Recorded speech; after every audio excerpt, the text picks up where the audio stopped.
episode of Progress, Potential, and Possibilities, discussions with fascinating people designing a better tomorrow for all of us. I'm your host, Ira Pastor. Welcome everybody once again to another episode of our show, bringing you another really fascinating guest today, helping to create a better tomorrow for many people on many different fronts. Today we have the honor of being joined by Larry Curley, who is Executive Director of the National Indian Council on Aging, which is a nonprofit organization that was founded back in 1976 by the National Tribal Chairman Association, which called for a national organization focused on the needs of aging American Indian and Alaska Native elders. Mr. Curley is a member of the Navajo Nation with over 40 years of experience working in the aging and healthcare fields. He has worked with Congress, other branches of the federal government, national organizations on aging to support programs affecting elder American Indians. After receiving his master's degree in public administration at the University of Arizona, along with a certificate in gerontology, Mr. Curley has worked as a gerontological planner at an area agency on aging in Pima County, Arizona, where he was instrumental in establishing a county public fiduciary program. As a lobbyist in Washington, D.C., successfully advocated for the passage of Title VI of the Older Americans Act, an amendment which he wrote. Mr. Curley directed the Navajo Nation's Head Start program, one of the 5 largest Head Start programs in the country, and has served as a nursing home administrative, a tribal long-term care facility, a hospital administrator in Northern Nevada, and as a college instructor at University of Nevada-Reno and Eastern Washington universities. Mr. Curley was named as Assistant Dean of the Four Corners Region of the Borough College of Osteopathic Medicine. He also served as a public representative of the American College of Physicians Clinical Guidelines Committee and as Director of the Program Development for the Rehoboth McKinley Christian Health Services in Northwest New Mexico. A lot to talk about today, but Larry Curley, thanks so much for joining us on the show today. Well, thank you for the invitation and pleasure meeting you. Yeah, it's great meeting you and having you talk with us today. And I'd love to start off like we typically do on the show by handing our guests the floor for a little bit, just to talk a little bit more about themselves. If you could go back a little bit in history, a little bit of everything from where you grew up, how you got interested in gerontology and healthcare, of course, and a little bit of the early path. I think that'd be a great way to start things off for what we're going to be talking about. Well, thank you very much. Going back, I grew up in a small town in northern Arizona and just west of Flagstaff, Arizona, and I grew up there. I have 4 brothers. I'm one of 5, I should say. My oldest brother is, his name is Harry. Then there's me. Then there's Perry, Jerry, and Terry. There we go. So there we are. And we made a pretty good basketball team, the 5 of us. There was 5. My father worked for the Santa Fe Railroad. He was a laborer. He's one of those kind of guys that you see in the movies, driving spikes into the rails. Mm-hmm. And that was his job. That was what he did for over 40 years. My mother worked in a restaurant as a dishwasher and was a maid in a hotel there in that small town that we grew up in. But the big thing, they never went to school. They weren't educated in the formal sense. We spoke Navajo all the time. That was my first language. Mm-hmm. And but one of the things that my dad used to say was that, you guys really don't have the temperament nor the physical capability to working in a hard job like I have. It would be a whole lot better if you all went off and got yourself educated as much as you can, because I think that's where you all fit in. Not only that, he said, whatever you learn, it's not something that is personal. It is a property, something that you have earned for your community. So that education is a community property. Mm. That you should use it to help people who are less fortunate than you. And that's the whole thing. But I did graduate from high school, went on to college, and I started out being an artist. I wanted to be an artist. So I was an art major and found out that there really wasn't I really didn't like the idea of having to learn how to paint when I already knew how to paint. So I changed directions and majored in political science with a history minor. And I went on to the University of Arizona, got my bachelor's degree there and got my master's degree. But in between my bachelor's and my master's degree, one day I was walking on the campus of the University of Arizona, and I saw this fluorescent orange brochure. The wind was blowing it around, so I picked it up and I was ready to throw it in the trash can when I saw the announcement. It was for getting a master's degree in public administration with a emphasis in retirement housing administration. And I thought about, there aren't very many nursing homes in Indian country. And if I were to get this degree, I would be in great demand because I would be one of very, very few. I'd probably be the first one in the country. So I got into the program, and I had a professor by the name of Dr. Ted Koff, who introduced me to the field of aging. And it was exciting. I really liked what I was learning. And part of that master's program was I was supposed to do a 6-month internship in a nursing home. Mm-hmm.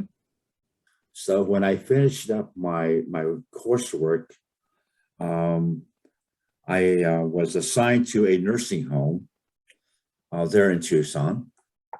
And the first day I went there, I walked in and they told me that there were different levels of care in that particular nursing home, different levels. They assigned me to the part where people were suffering from dementia, who were catatonic, who were walking down the hallways, yelling and screaming. And I was only 24 at the time.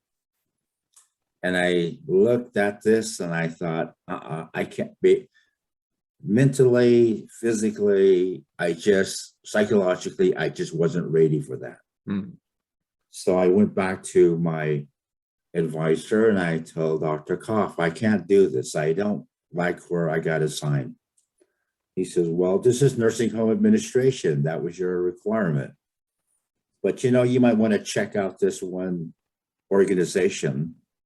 And her name is Marianne Lupa. Go check her out, talk to her. She's taken interns before.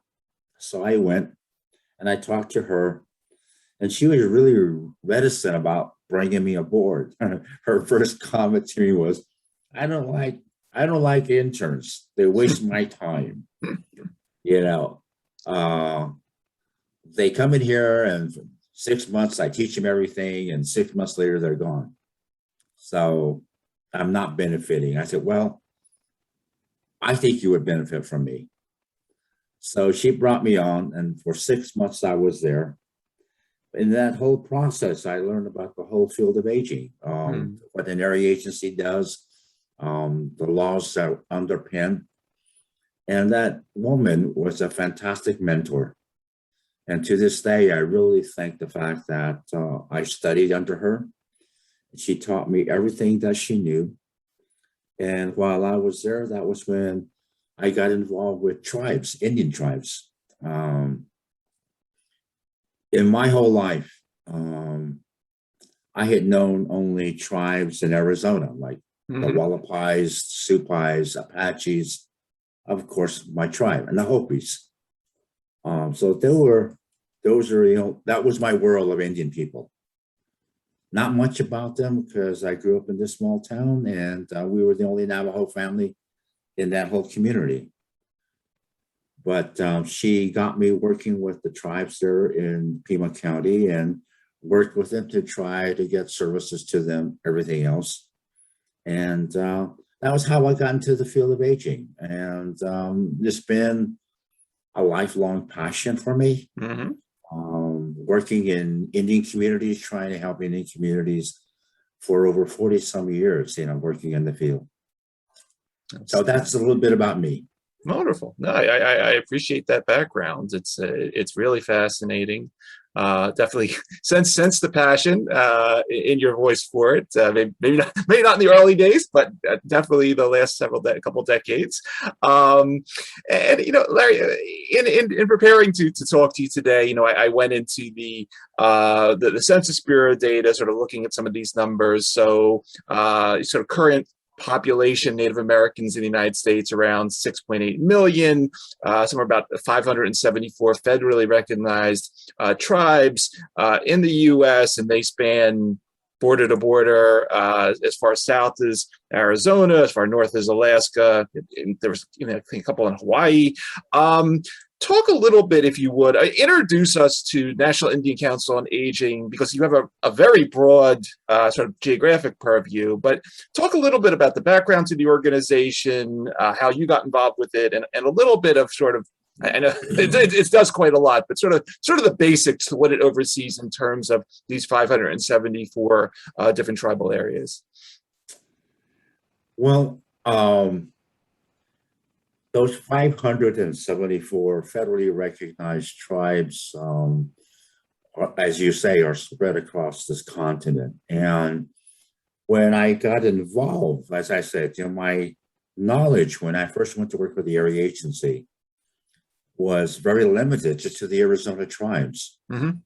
But one of the tribes that I worked with was, back then they were called the Papago tribe. Today, they're called the Tohono O'odham tribe. And there was a woman there who ran the aging program for the tribe. And she was always chiding me. Larry, I really don't know why you're working for that area agency. We have monies. The federal government gives money to the state, and then the state gives it to the area agencies. And then whatever is left over, we get. We should get the money directly from the federal government directly to the tribes, mm-hmm. because that's the federal trust responsibility. Okay. And this was in 1975. And President Nixon had just signed off on a piece of legislation called the Indian Self-Determination and Education Assistance Act. They call it, in Indian country, they just abbreviate and say 638. Mm-hmm. Public Law 93-638, which gave the opportunity to tribes to run their own programs. And she said, we could take that law and make it work for us in the field of aging. Okay. And so about that time, my advisor, Ted Koff, came to me one day when I was working at the area agency, and he said, Larry, I just got this funding from the state to do some training around the state, and take a look at it and see what you think. I took a look at it, and I looked at him and said, Dr. Koff, there is nothing in here about Indian tribes and training people in the Indian country. He says, oh my God, all right, put together a training program for me. So I did. I looked at, put it all together, and there's a 3-day training conference.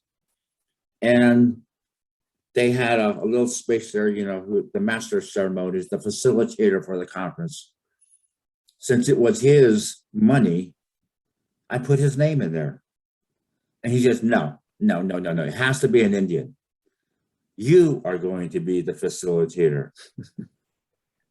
I hated talking in public. I am not a public speaker at all. I said, no way. He said, Larry, you're still in your internship. It's a requirement, Larry. So I had to speak in front of 300 people I think it was in April when we had that conference. 300 people showed up. We talked about issues. And at the end of the conference training session, they said, there's 2 things we want you to do. One, we would like you to put together a proposal to the Administration on Aging to fund a national Indian Aging Conference. Okay. I said, that's fine, I can do that. And the second one, Larry, is since you seem to know something about the Older Americans Act, see if you can draft a piece of legislation that would make funding directly to tribes from the Older Americans Act. It's coming up for reauthorization and time for amendments. And so that summer, a colleague of mine and I put together the proposal, sent it in. I worked on the legislation, drafted it, and returned it back to the people that were named as kind of like a committee. They said, we like it. Let's run with it. So we sent it off to Washington, D.C. through Morse K. Udall, who was our representative from Arizona. I gave it to him. And in the meantime, all of a sudden, in February of 76, we got notice that the proposals that we submitted got funded for the National Aging Conference. And the organization that submitted it on our behalf was the National Tribal Chairman's Association, Wendell Chino, who was the president. And he submitted it for us, and it got funded. And in the meantime, the legislation that I drafted went around the hill. But since it was only drafted from Arizona, the other tribes were not aware of the legislation that we were pushing. And so when a congressman from, let's say, Washington, when Mo Udall would go to them, he'd say, well, we don't even know anything about this legislation. The tribes in my area don't know anything about this legislation. I'll have to go back and talk to my constituents. And so that's how it went. So it kind of died. And that was what Representative Udall said to us, is that we just don't have enough visibility for that legislation. But we had the conference in June of 76. And we brought that legislation back to the group. And they said that we support it. And next thing you know, I'm selected to be on the board of directors for the National Indian Council on Aging. And we started having meetings around the country talking about the legislation. And in late 1976, found out that we had some money left over from that conference.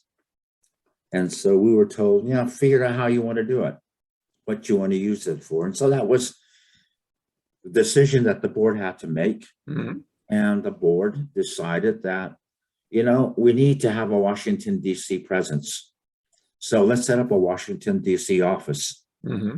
And we did. We set up an office in Washington, D.C. And they said, well, since you're the one that drafted that legislation, you're the one that's going to go to Washington, D.C. My whole world ended at Albuquerque, New Mexico. That's as far east I had ever been. But here I had to go from Tucson, Arizona, all the way to Washington, D.C. I had no idea what to expect. But one of the interesting things, I was telling you about my world of Indians, we had that conference, and that first day, they had the opening session, and I'm sitting there, and all these Indians are there from all over the country, and we all just stood up for the prayer. So we stood up, bow your head. I'm looking at my shoes, and they said, "We'll have the Reverend Bob Pine-Zattleby do the prayer."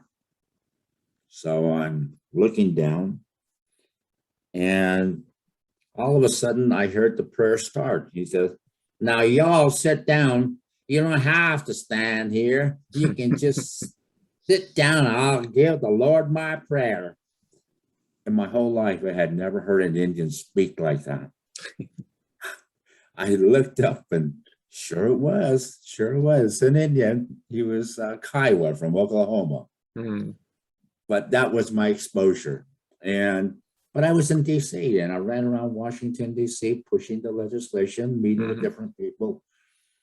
And one of the things that happened was that when I went to like Senator Kennedy, Senator Eagleton, they were on the Select Committee on Indian Affairs. Mm-hmm. And they said, well, Larry, we love the idea, we like the entire idea, but unless Senator from South Dakota says it's okay, we're not going to undercut him. So I went to the senator from South Dakota and I said, this is legislation. And his staff person said, well, Larry, this is a really great idea, but we have our plate is full. We have a lot of other issues that we're pushing. So I'm sorry, we just can't do it this session. So one day I was walking down off of the hill and I was walking down the street and I saw this building and it had the big sign or said NRA. And I thought, you know, that's a very powerful political lobbying group. Mm-hmm. So I walked into their office and I said, can I speak to a legislative person? And they said, well, he's not here, but he'll be back tomorrow. So I left my card. Next day he calls. And he said, could you meet this afternoon? I said, sure. So I went to his office and we sat down. I forget what his name was. But I told him, I said, this is the legislation to provide direct funding to Indian tribes for their elderly programs. And he said, the NRA loves old people. They really love old people. So this is not a problem. So he says, so what can I do for you? You know, I said, I would really appreciate it if you could send a dear friend letter to the senator from South Dakota. Let him know that you support this legislation. He said, not a problem. Not a problem, Larry. What's in it for us? And I said, well, I made up the figure. There are over 500,000 households on Indian reservations across the country. And in every one of those homes, there's a rifle. Mm. Those are people that could be potential members of the NRA. Mm-hmm. And he looked at me and he smiled and said, and I have a mailing list for all these people. So I handed over our mailing list. And 2 weeks later, the senator from South Dakota said, yep, we'll go with it. And it became law. And it became law in 1979. And so that was my year and a half in Washington, D.C., came back to Albuquerque. But the organization was designed specifically to help Indian tribes. We're their advocates, we're their voice, whether it be at the state level or at the national level. Mm-hmm. And we had an office of training and technical assistance within the office and the organization. And I was the trainer, went around the country training tribes how to implement Title VI of the Older Americans Act. And I did that for 5 years. Mm-hmm. And then I left there and went back to being a nursing home administrator at an Indian nursing home here in New Mexico. But the organization has gone through a lot of changes. Sure. And it has advocated. One of the things that we did while I was with the National Indian Council on Aging the first time around was we did a national study. And in that national survey that we did, we found out that Indian people, we use an instrument called the ORS instrument, Older American Resource Survey. Okay. We found that Indian people at the age of 45 exhibited the same characteristics as non-Indians at the age of 65. So they were getting older at a younger age. The end result of that research study was that Senator Bingaman from the state of New Mexico sponsored legislation that amended the Older Americans Act to enable tribes to determine what elderly means in their communities. Got it. So there's so a lot of tribes have selected the age of 55 across the country. for eligibility for Title VI programs. The initial amount of Title VI grantees back in 1980 was 29. Today, there are over 273 tribes benefiting from the Older Americans Act Title VI program. You know, I look at that, and those are some of the things that we did while I was there. A lot of training, a lot of technical assistance to tribes. And I felt at some point that I had done what I could do. Yep. And that was when I moved on. And I ended up in that nursing home. And then I also ran the Navajo Nation's Head Start program. People in the field of aging said to me, Larry, what are you doing? You're going in the other direction. And my comment was, you know, if you believe that time is linear, I would agree. Birth, elderly, that continuum, straight line. But in Indian country, the concept is time is circular. You're born, you go through all the stages of adulthood, you come back to the elderly level. And they're that close in our reality, in our world. And so it's not that different. But I think that it's something that I'm glad that I became the Head Start director for the Navajo Nation, because I learned a lot about what's happening at that level and projecting what might happen to Indian country if the inequities at the Head Start level, it's going to have an impact in future years, because those are our young people that are going to become leaders. Yep. And so, you know, for me, that was how the National Indian Council on Aging, I was one of their co-founders, and I've seen it grow. I've also seen it kind of go downhill for a little bit. Okay. And 2.5 years ago, I was asked by the board chairman of the National Indian Council on Aging if I would consider coming back to the National Indian Council on Aging. And I really thought about it, because at that time, the organization was a little bit unstable and uncertain in terms of whether it would survive as an organization. And I had a long discussion with my wife. She was a little concerned about my making a decision, going back to an uncertain future. But we decided finally that let's give it a shot. Let's see what we can do. So I returned back to the beginning in a lot of ways. And we have been very lucky, I guess, maybe in some ways, but we survived as an organization. We are surviving. And I find that the organization itself, when I came back, didn't have a research department like it did back in the old days. Have a training technical assistance function like it did in the old days. And the two things that I found was that my feeling was that we are here for a purpose, and the purpose is to meet the needs of two populations. One is the elderly themselves and the communities. We should focus in on them.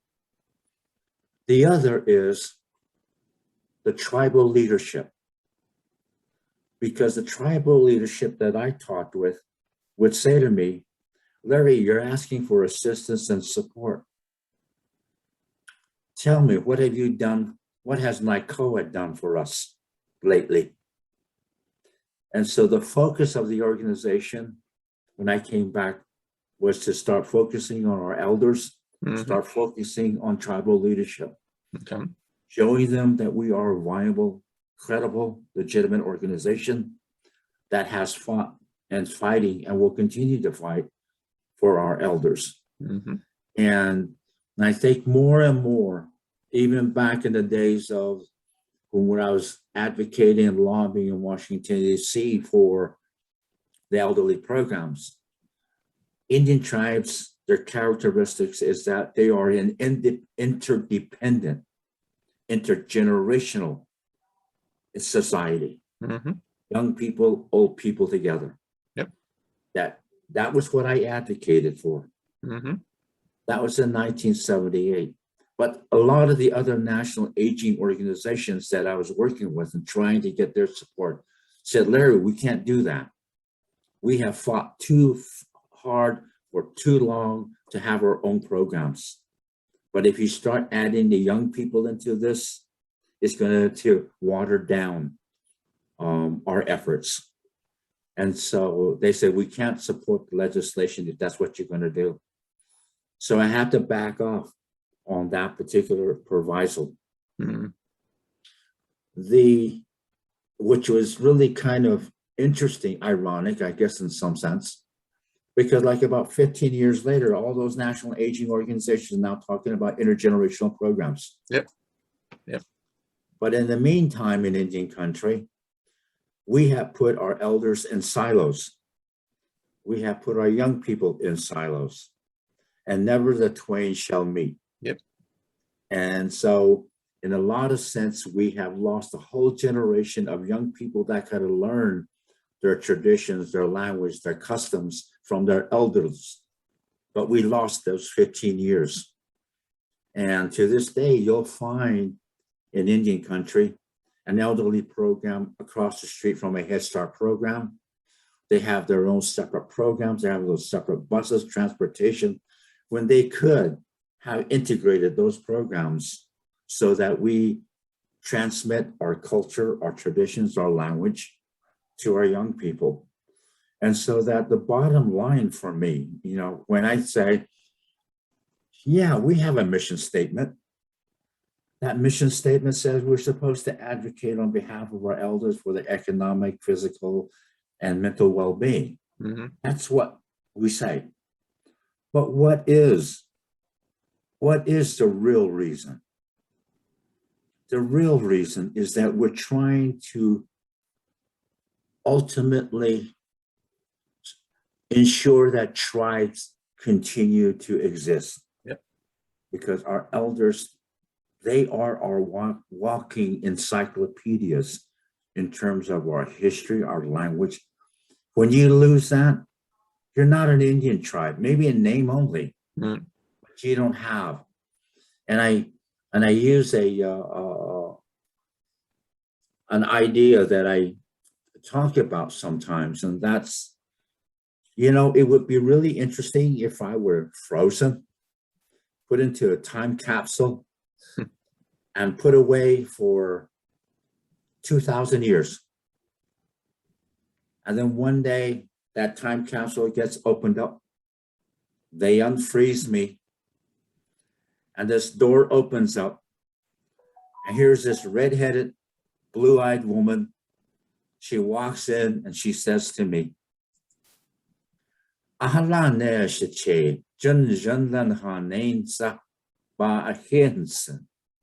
you know what that would mean to me? Tell me. Our tribes have survived for 2,000 years.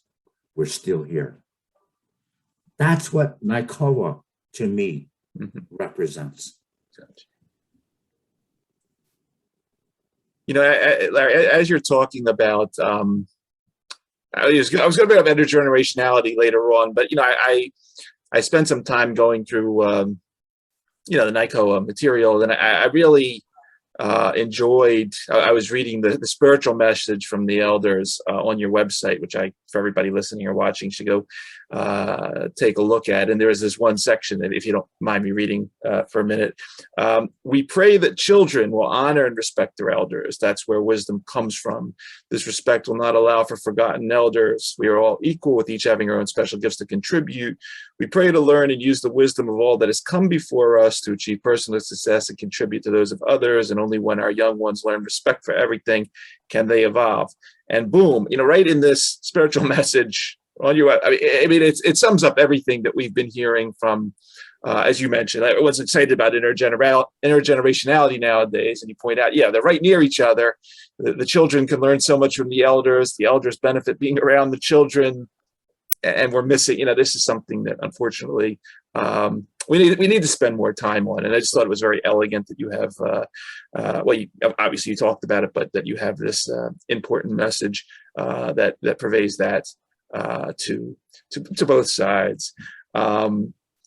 You have several programs at NICOA, and I thought we could just dive into a couple of them. Another really hot topic that we've profiled on the show lately is sort of this activities for the third age, as some people talk about, sort of these golden years that exist somewhere between the end of almost retiring, but before sort of what we think of as the age-imposed physical, emotional or limitations that come up. And you have this program, Senior Community Service Employment Program, SEP, where you're really focused on looking at those over 55 and building these new experiences, whether work experience, educational experiences, because 55 is no longer 55 that we used to think of. It's a different 55.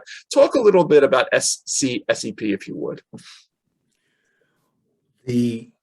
The program, the Senior Employment Program, CSEP as we call it, has been around with NICOA for a long time.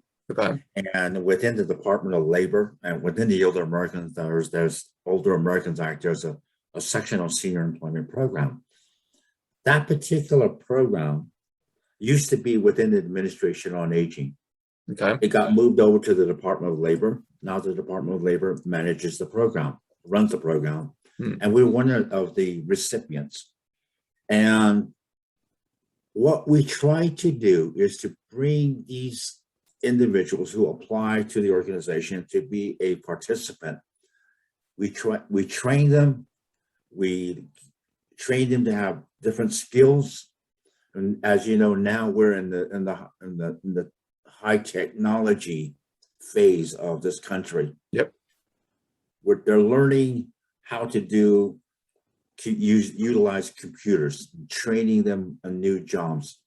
And we've been successful in placing them in jobs around the country. We originally were only in a certain number of states, New Mexico being one, I think California used to be one, but there were just certain states where the Department of Labor says, we'll put you here, we'll put you there. And so there were a limited number of sites. And so we would go out and find people that would manage these programs in those areas, and they would recruit people. They would find what we call host agencies that would host these individuals, send them to a training site where they learn all the skills necessary. And that was how it's run. That program in the last 2 years has expanded.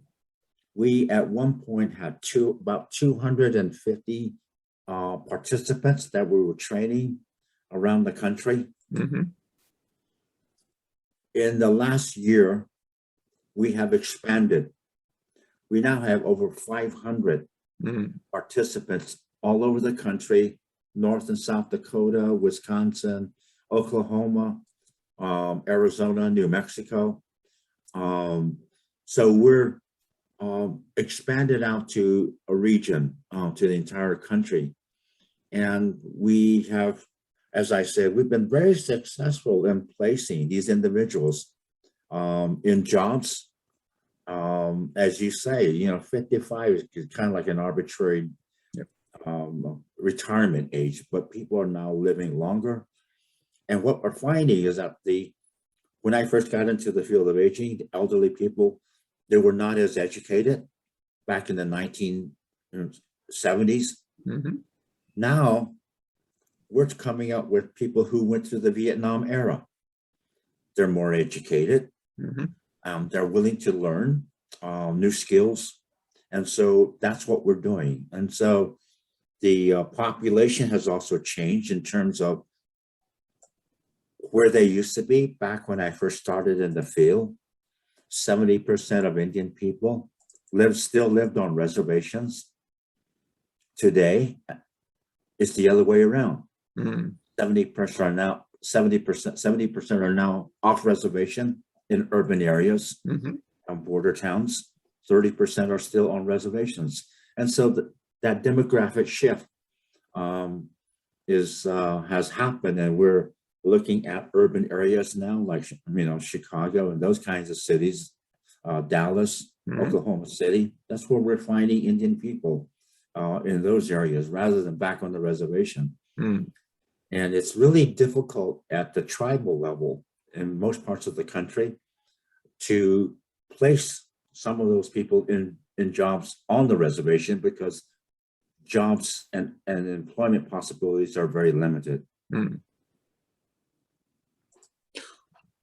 Larry, something else you were talking, early on, we were mentioning sort of the wide spectrum of reservations in the country, coast to coast, north and south, and they're each unique in their own way.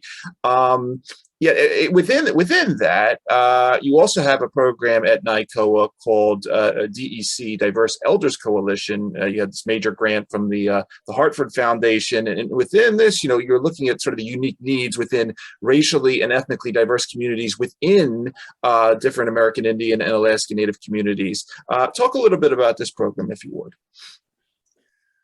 That particular program, we have been with DEC for quite some time, working with them and trying different approaches to working with our elders. And one of the focus these days, as you know, with the COVID and everything else that's in this country right now, and with some of the things that are happening out there in Indian country, for example, Alzheimer's disease and related dementia is a major topic out there now.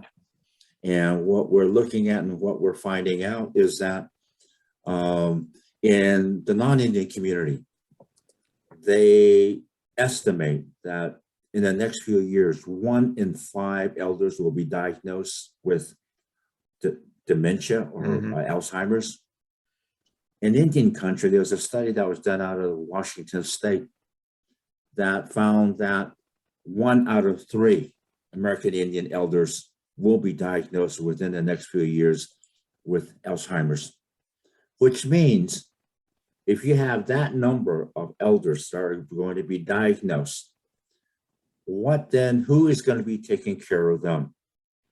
So we're now talking about caregivers. And DEC, NICOA, and some of the other organizations that are involved have had a major focus on caregivers.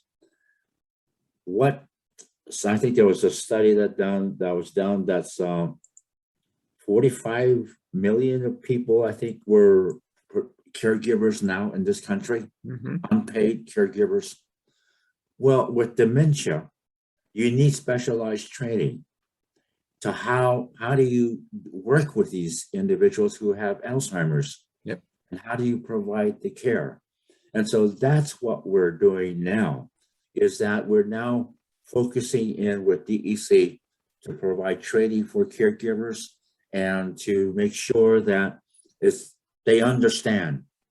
We have a relationship as a result of what we're doing there now, working with the Alzheimer's Association, the national office. And we are working with them to try to get information out there to people that these are the signs, these are the early signs of dementia or Alzheimer's, that there are things that we can do.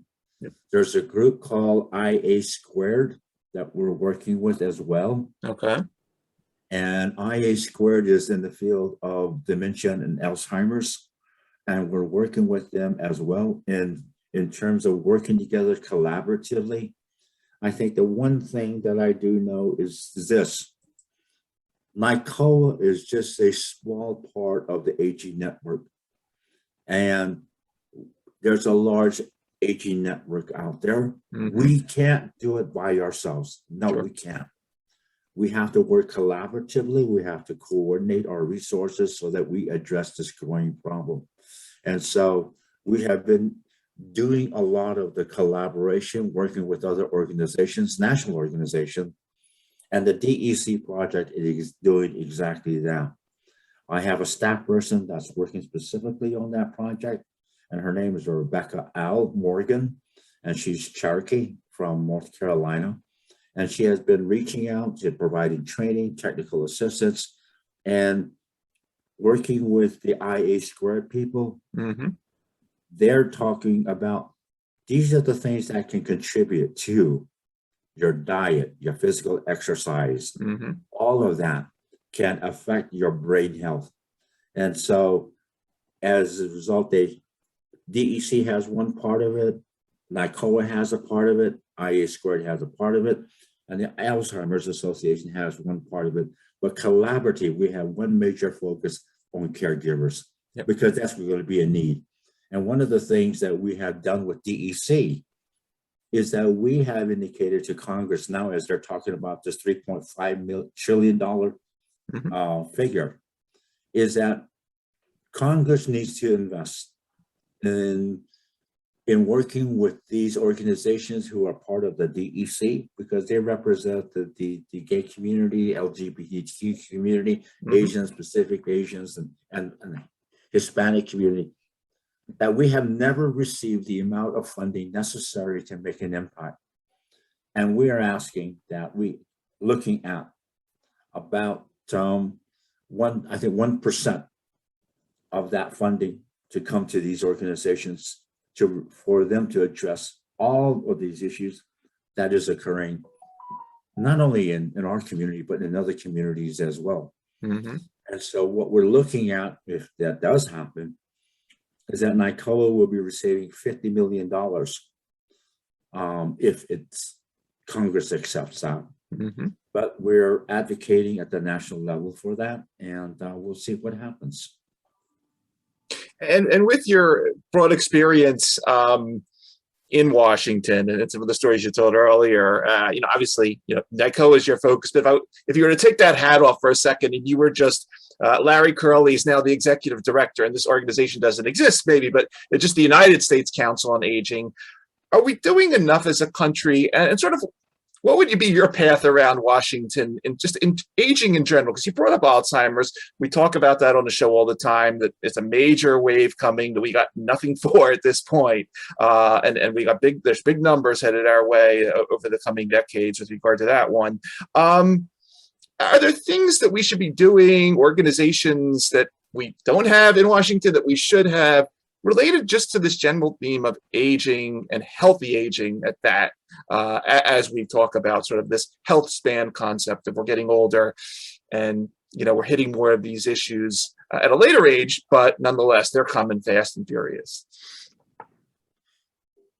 It's really interesting that, because one of the things I recall is a few years back, maybe back in the late 70s, mid 80s, maybe mid 70s, maybe, a guy by the name of John Nesbitt, wrote a book called Megatrends.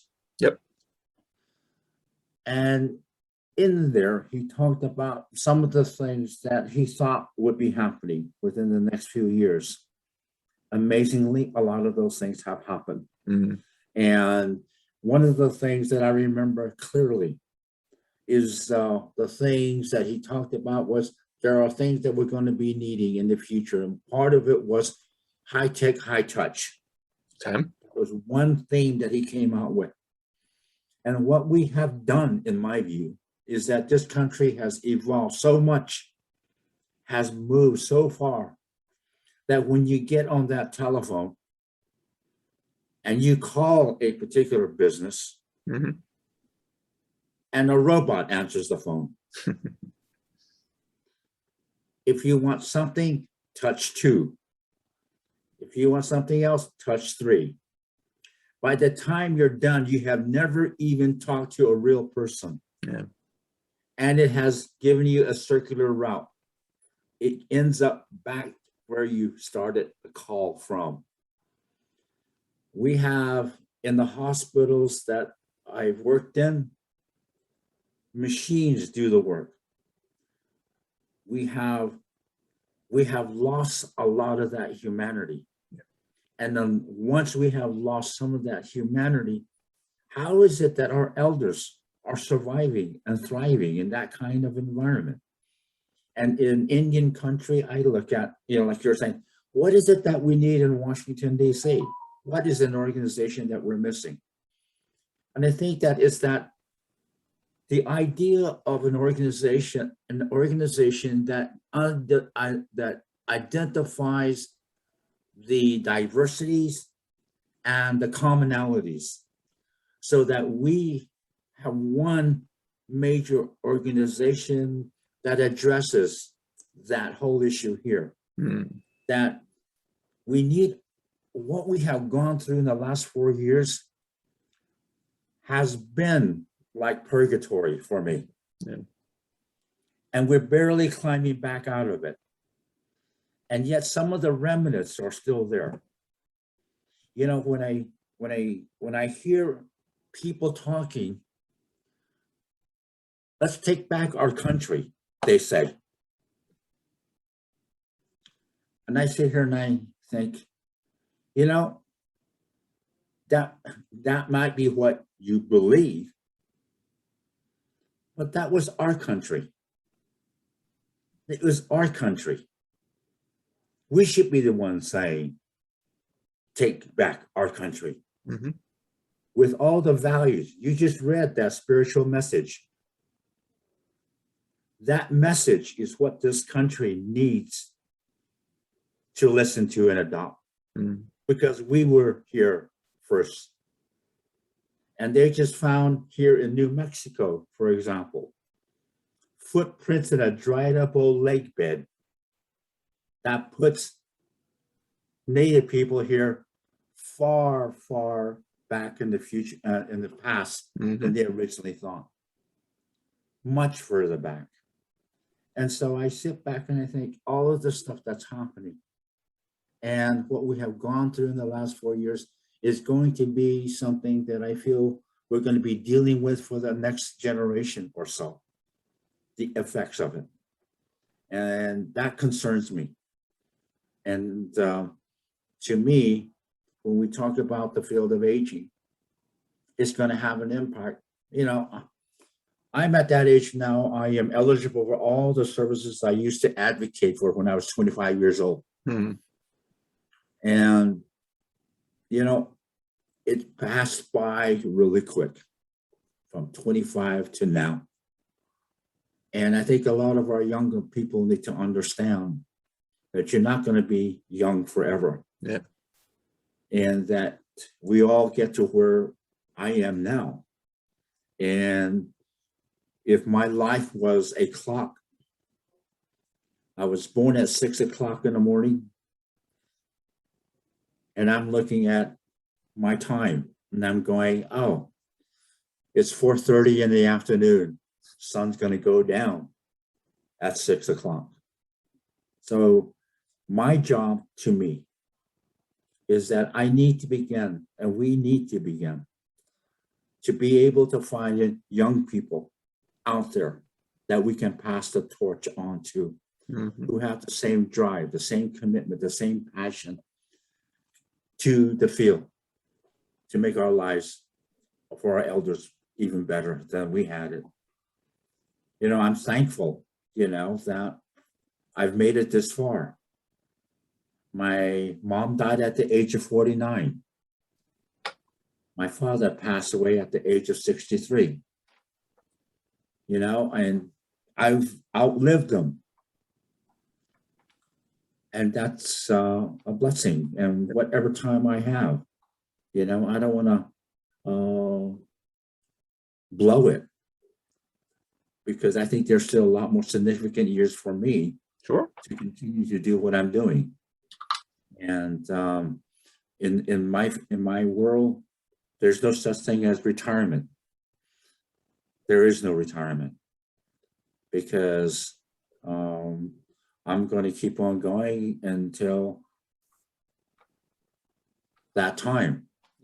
When I was working for the Area Agency on Aging, when they decided to hire me, I had to go before an elderly advisory body. And one of those ladies really gave me a hard time. But when I left to move to Washington, D.C., she was one of my strongest advocates. And she said to me, as I was leaving, she said, "Larry, honey, there is only one wish that I have for you, Larry. And I said, what's that, Catherine? She said, in that last few seconds, as you're gasping for your last breath of air, that you will say, I have no regrets. Mm-hmm. I've done everything I wanted to do. I remember that. And that's been my mantra Mm-hmm. all these years. Everything I wanted to do, you know, as a Head Start director, as a nursing home administrator, as a hospital administrator, you know, even when I was working for a managed care organization, Mm-hmm. it's everything I wanted to do. And I'm still doing what I want to do. And coming back to the National Indian Council on Aging has been a full circle. Well, it's been a fascinating journey. I know you're going to continue strong into the future with this, and really, really, rooting you on in the process, Larry. And I just want to thank you for sharing this story with us.